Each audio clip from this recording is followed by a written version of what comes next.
দুর্ভাগ্যবশত আমরা দুইজন নাগরিককে হারিয়েছি, একজন ইউএইতে, একজন বাহরাইনে, এবং তাদের পরিবারের সাথে ইতিমধ্যে আমাদের মন্ত্রণালয়কে যোগাযোগ করা হয়েছে। পরিবারের সাথে আমরা কথা বলেছি এবং যখনই স্বাভাবিক হবে সিচুয়েশন, তারা যত পরিবার যেন তাদের ডেড বডি যাতে মরদেহ যাতে স্বাভাবিকভাবে আসতে পারে দেশে, সেটার সব রকম ব্যবস্থা আমরা করছি।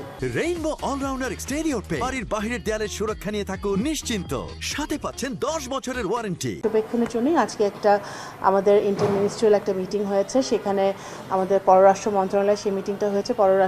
মাননীয় পররাষ্ট্র মন্ত্রী সেখানে উপস্থিত ছিলেন, পররাষ্ট্র সচিব, আমাদের শ্রম এবং মন্ত্রণালয়ের প্রতিমন্ত্রী ছিলেন, সচিব ছিলেন, আমাদের বিমানের চেয়ারম্যান ছিলেন, আমাদের সিভিল এভিয়েশন এবং বিমানের প্রতিমন্ত্রী ছিলেন,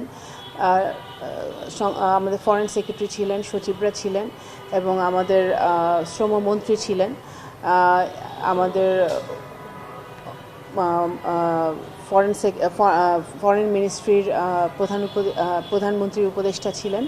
তো আলোচনাটা বেসিক্যালি আমরা করেছি যে আমাদের বর্তমানে যে অবস্থা, সেই অবস্থাটা অ্যাসেস করার জন্য আমরা একটা ইন্টারমিনিস্ট্রিয়াল মিটিং হয়েছে এবং সেখানে আমাদের যে সিদ্ধান্তগুলো হয়েছে সেটা হচ্ছে যে যারা এখানে আপনারা ইতিমধ্যে দেখেছেন যে গত 2 দিনে আমাদের সংশ্লিষ্ট মন্ত্রণালয়গুলো কিন্তু এয়ারপোর্টে গিয়েছে, আমাদের যাত্রীরা যাতে সুরক্ষিত থাকে, তারা যাতে হোটেলে যেতে পারে, সরকার থেকে সে ব্যবস্থা নেওয়া হয়েছে এবং প্রতিনিয়ত আমরা সেই আপডেটটা নিচ্ছি।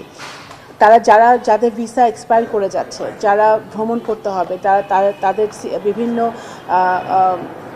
আপনার এয়ারলাইন্স থেকে তারা টিকিট নিয়েছে, তারা যেন সেই সুবিধাগুলো পায়, তারা যাতে যাত্রীরা যেন দুর্ভোগের মধ্যে না পড়ে, সেই কারণেই আজকের এই মিটিংটা। এবং আমরা সকল মন্ত্রণালয় একসাথে একটা কোলাবোরেশনে কাজ করছি, যাতে আমাদের নাম্বার 1 প্রায়োরিটি হচ্ছে আমাদের বাংলাদেশের নাগরিকরা যেন সুরক্ষিত থাকে। বাংলাদেশে যারা ভ্রমণ করতে পারছে, যারা দেশের বাইরে যেতে পারছে না, যারা আমাদের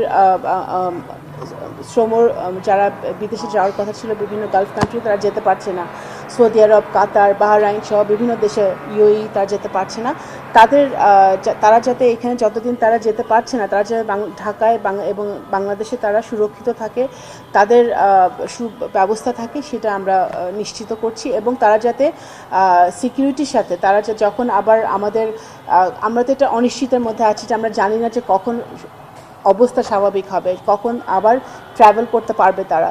যখন তারা ট্রাভেল করতে পারে, তারা যেন সঠিক টাইমে, তারা যেন কোনো ঝামেলা ছাড়া তারা যেন তাদের সুনির্দিষ্ট গন্তব্যস্থলে যেতে পারে, সেটা আমরা সুনিশ্চিত করার চেষ্টা করছি। পররাষ্ট্র মন্ত্রণালয় থেকে ইতিমধ্যে 2টো স্টেটমেন্ট দেওয়া হয়েছে এবং প্রয়োজন বোধে আমরা ভবিষ্যৎ স্টেটমেন্ট। দুজন যারা আমাদের দুর্ভাগ্যবশত আমরা দুইজন নাগরিককে হারিয়েছি, একজন ইউএইতে, একজন বাহরাইনে, এবং তাদের পরিবারের সাথে ইতিমধ্যে আমাদের মন্ত্রণালয়কে যোগাযোগ করা হয়েছে। পরিবারের সাথে আমরা কথা বলেছি এবং যখনই স্বাভাবিক হবে সিচুয়েশন, তারা যত পরিবার যেন তাদের ডেড বডি যাতে মরদেহ যাতে স্বাভাবিকভাবে আসতে পারে দেশে, সেটার সব রকম ব্যবস্থা আমরা করছি।